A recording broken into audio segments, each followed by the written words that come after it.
কালপুরুষের রাশিচক্রের দশম রাশি হল মকর রাশি।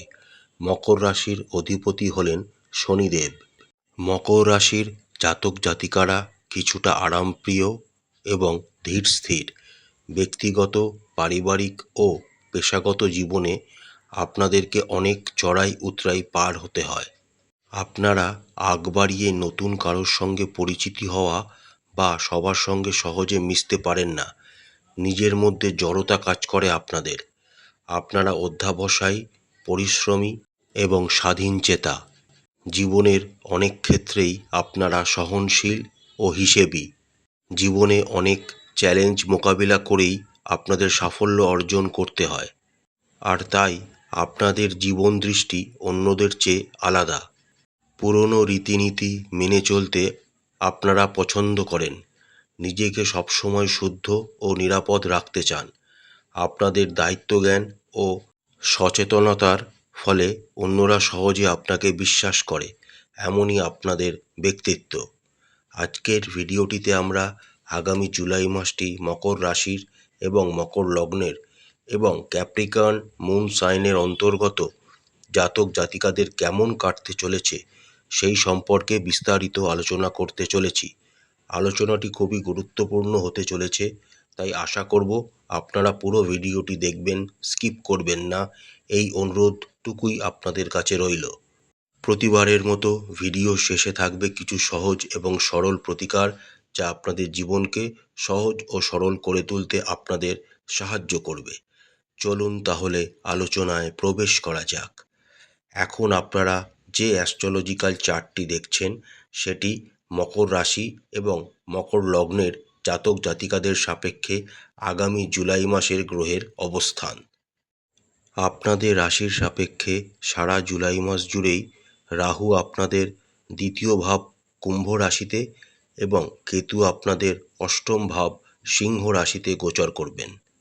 রাশি অধিপতি শনিদেব সারা জুলাই মাস জুড়েই আপনাদের রাশির সাপেক্ষে তৃতীয় ভাব মীন রাশিতে গোচর করবেন। 13ই জুলাই থেকে শনিদেব মীন রাশিতে গোচরকালে বক্রগতি ধারণ করবেন। 26শে জুলাই পর্যন্ত শুক্র আপনাদের পঞ্চম ভাব বৃষ রাশিতে সক্ষেত্রস্থ অবস্থায় গোচর করবেন। 27শে জুলাই থেকে শুক্র আপনাদের ষষ্ঠ ভাব মিথুন রাশিতে গোচর করতে শুরু করবেন।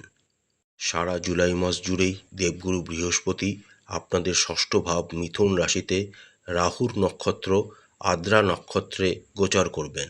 15ই জুলাই অবধি রবি আপনাদের ষষ্ঠ ভাব মিথুন রাশিতে অবস্থান করবেন। 16ই জুলাই থেকে রবি আপনাদের সপ্তম ভাব কর্কট রাশিতে গোচর করতে শুরু করবেন। সারা জুলাই মাস জুড়েই আপনাদের রাশির সাপেক্ষে ষষ্ঠ এবং নবম ভাবের অধিপতি বুধ আপনাদের সপ্তম ভাব কর্কট রাশিতে অবস্থান করবেন। কর্কট রাশিতে অবস্থানকালে বুধ 19শে জুলাই থেকে বক্রগতি ধারণ করবেন এবং 25শে জুলাই থেকে বুধ অস্তগত হবেন। আপনাদের রাশির সাপেক্ষে চতুর্থ এবং একাদশ ভাবের অধিপতি মঙ্গল 28শে জুলাই পর্যন্ত আপনাদের অষ্টম ভাব সিংহ রাশিতে কেতুযুক্ত অবস্থায় গোচর করবেন। 29শে জুলাই থেকে মঙ্গল আপনাদের নবম ভাব কন্যা রাশিতে গোচর করতে শুরু করবেন। আসুন এবার আমরা দেখে নিই আগামী জুলাই মাসটি মকর রাশি, মকর লগ্ন এবং ক্যাপ্রিকর্ন মুন সাইনের অন্তর্গত জাতক জাতিকাদের কেমন কাটতে চলেছে। আপনাদের রাশির সাপেক্ষে কর্মভাবের অর্থাৎ দশম ভাবের অধিপতি হলেন শুক্র। 26শে জুলাই পর্যন্ত শুক্র আপনাদের পঞ্চম ভাব বৃষ রাশিতে সক্ষেত্রস্থ অবস্থায় এবং একটি অনুকূল অবস্থায় গোচর করবেন। অর্থাৎ শুক্রদেবের কৃপা থাকার জন্য 26শে জুলাই পর্যন্ত আপনাদের কর্মক্ষেত্রে আপনারা যথেষ্ট উন্নতি করতে পারবেন এবং নিজেদের সমস্ত কাজ আপনারা সঠিকভাবে এবং বুদ্ধির দ্বারা সম্পন্ন করতে সক্ষম হবেন। শুধু তাই নয়, যে সমস্ত মকর রাশির জাতক জাতিকারা ব্যবসার সাথে যুক্ত রয়েছেন আগামী জুলাই মাসটি তাদেরও মোটামুটি ভালো কাটতে চলেছে। 18ই জুলাই পর্যন্ত বুধ, যিনি আপনাদের ষষ্ঠ ও নবম ভাবের অধিপতি, তিনি আপনাদের সপ্তম ভাবে ডাইরেক্ট অবস্থায় থাকার জন্য ব্যবসার ক্ষেত্রেও আপনারা যথেষ্ট অগ্রগতি পরিলক্ষিত করবেন। কিন্তু 19শে জুলাই থেকে বুধ যখন কর্কট রাশিতে অবস্থিত অবস্থায় বক্রগতি ধারণ করবেন এবং 25শে জুলাই থেকে যখন তিনি অস্তগত হয়ে যাবেন, এই সময়কালটি আপনাদের একটু সাবধানে নিজেদের ব্যবসাকে পরিচালনা করতে হবে। দশম ভাবের অধিপতি শুক্রের অনুকূল অবস্থানের জন্য কর্মক্ষেত্রে আপনাদের সাথে আপনাদের কলিগসদের এবং ঊর্ধ্বতন কর্তৃপক্ষদের সম্পর্কের উন্নতি ঘটবে। অর্থাৎ আগামী জুলাই মাসটি মকর রাশি এবং মকর লগ্নের জাতক জাতিকাদের চাকরি, কর্মক্ষেত্র, ব্যবসা বা প্রফেশনে সবেতেই উন্নতি পরিলক্ষিত করা যাচ্ছে। অর্থনৈতিক বিষয়ের কথা বললে আপনাদের একাদশ ভাবের অধিপতি হলেন মঙ্গল। জুলাই মাসের 28 তারিখ পর্যন্ত মঙ্গল আপনাদের অষ্টম ভাব সিংহ রাশিতে কেতুযুক্ত অবস্থায় গোচর করবেন, যার ফলে ধারাবাহিক আয় বা লাভের ক্ষেত্রে আপনারা বাধার সম্মুখীন আগামী জুলাই মাসে হতে চলেছেন। তবে যেহেতু একাদশ ভাবের অধিপতি মঙ্গল অষ্টম ভাব সিংহ রাশিতে কেতুযুক্ত অবস্থায় থাকবেন, তাই এই সময় অপ্রত্যাশিত কিছু ধনলাভও আপনাদের জন্মকুষ্ঠিতে পরিলক্ষিত হচ্ছে। আপনাদের রাশি অধিপতি শনি এবং দ্বিতীয় ভাবের অধিপতিও শনি, তিনি একটি অনুকূল অবস্থায় তৃতীয় ঘরে গোচর করবেন, যার ফলে আপনাদের কিছু যোগাযোগের মাধ্যমে আয় উপার্জন বৃদ্ধির সম্ভাবনা দেখা যাচ্ছে। তার সাথে দেবগুরু বৃহস্পতির নবম দৃষ্টি আপনাদের দ্বিতীয় ভাব অর্থাৎ ধনভাবকে প্রভাবিত করার জন্য আপনাদের আয়ভাগ্য ধীরে ধীরে উন্নতি লাভ করবে। তবে দ্বিতীয়ভাবে রাহু এবং অষ্টমভাবে কেতুর উপস্থিতির জন্য আপনারা যে সমস্ত অর্থ উপার্জন করুনই না কেন, সেটাকে ধরে রাখতে বা সঞ্চয় করতে কিন্তু যথেষ্ট বেগ পেতে হবে। তার সাথে দেবগুরু বৃহস্পতি আপনাদের রাশির সাপেক্ষে ষষ্ঠভাবে গোচর করবেন, যার ফলে কিছু ধর্মীয় কাজে বা কোনো পারিবারিক মাঙ্গলিক কাজে আপনাদের অর্থ ব্যয় হওয়ার যোগ দেখা যাচ্ছে, বা এই সময় আপনারা পরিবারের সাথে কোনো ধর্মস্থান ঘোরার জন্যেও অর্থ ব্যয় করতে পারেন। স্বাস্থ্যের দিক থেকে আগামী জুলাই মাসটি মকর রাশি এবং মকর লগ্নের জাতক জাতিকাদের মোটামুটি ভালোই কাটতে চলেছে। আপনাদের রাশির সাপেক্ষে রাশি অধিপতি শনিদেব আপনাদের তৃতীয় ঘরে দেবগুরু বৃহস্পতির রাশিতে এবং তার নিজস্ব নক্ষত্র উত্তর ভাদ্রপদ নক্ষত্রেই একটি অনুকূল অবস্থানে গোচর করবেন, যার ফলে তিনি আপনাদের স্বাস্থ্যকে সঠিক রাখতে আপনাদের যথেষ্ট সহায়তা প্রদান করবেন। কিন্তু দ্বিতীয় ঘরে রাহুর উপস্থিতি আপনাদের খাদ্যাভ্যাসকে ভারসাম্যহীন করে তুলতে পারে। অর্থাৎ এই সময় আপনারা বাইরের খাবার, জাঙ্ক ফুড, তৈলাক্ত খাবার, মশলাদার খাওয়ার দিকে একটু বেশি ঝোঁক দেখাতে পারেন, যার ফলে আপনাদের পেটের কোনো সমস্যা বা ফুড পয়জনের মতো কোনো সমস্যা এই সময় আপনাদের হতে পারে। তাই সেই দিকটা আপনাদের সতর্ক থাকতে হবে। কিন্তু সবচেয়ে ইম্পর্ট্যান্ট বিষয়টি হলো আগামী 28শে জুলাই পর্যন্ত আপনাদের রাশির সাপেক্ষে অষ্টমভাবে মঙ্গল এবং কেতু একত্রে সিংহ রাশিতে গোচর করবেন এবং অঙ্গারক দোষ তৈরি করবেন।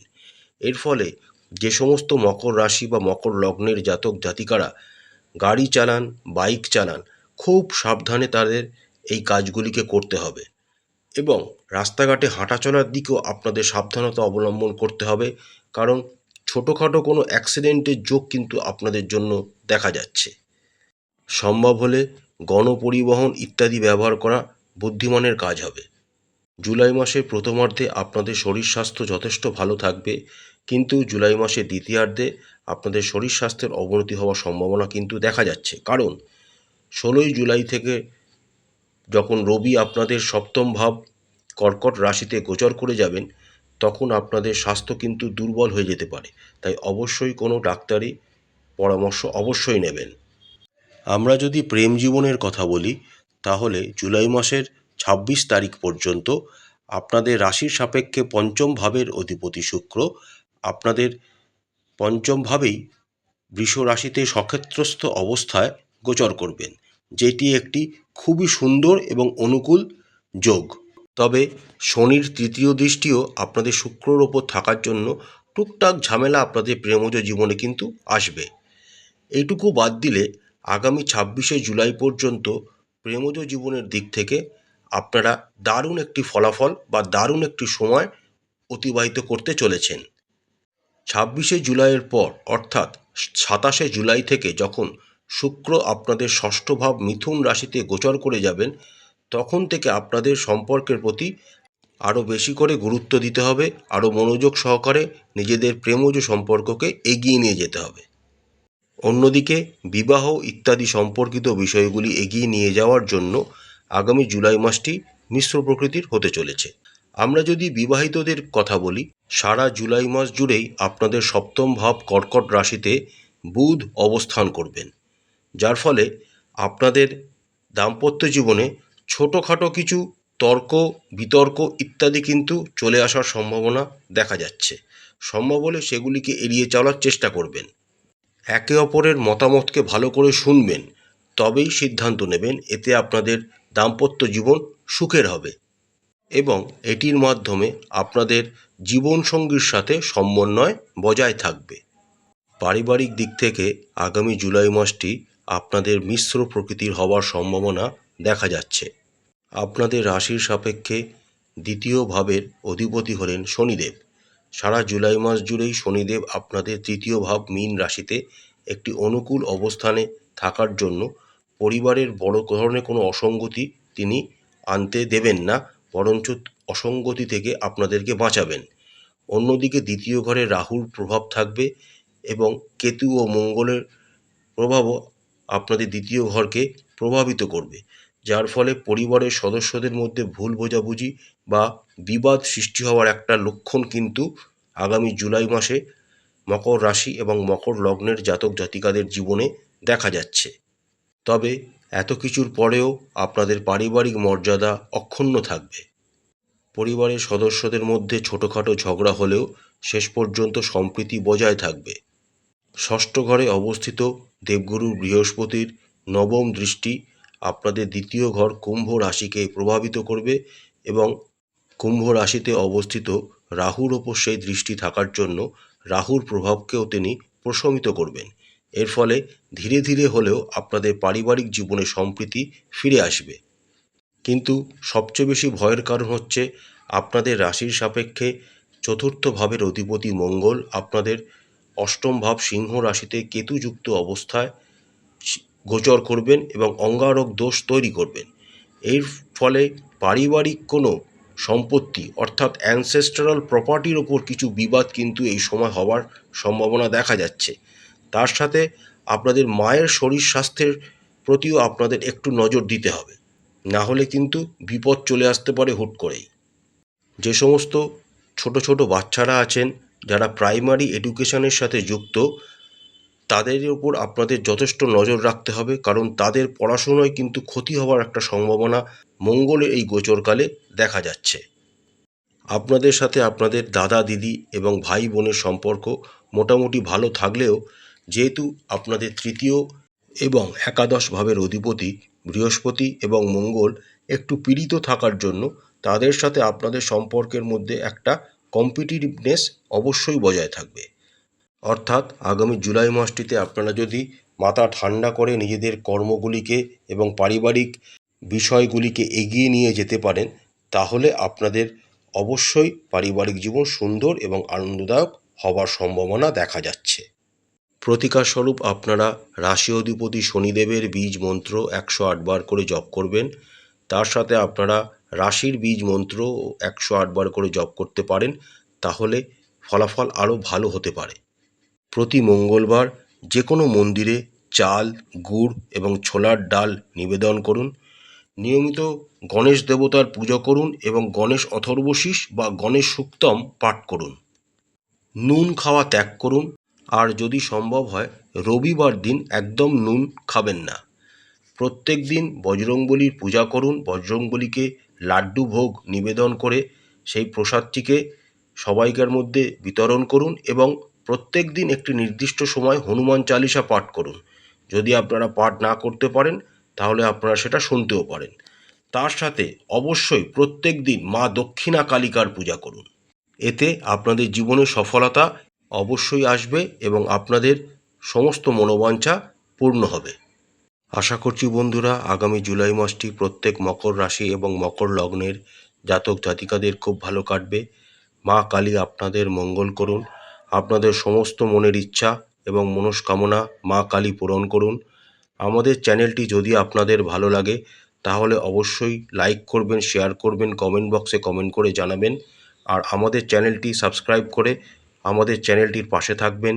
নমস্কার।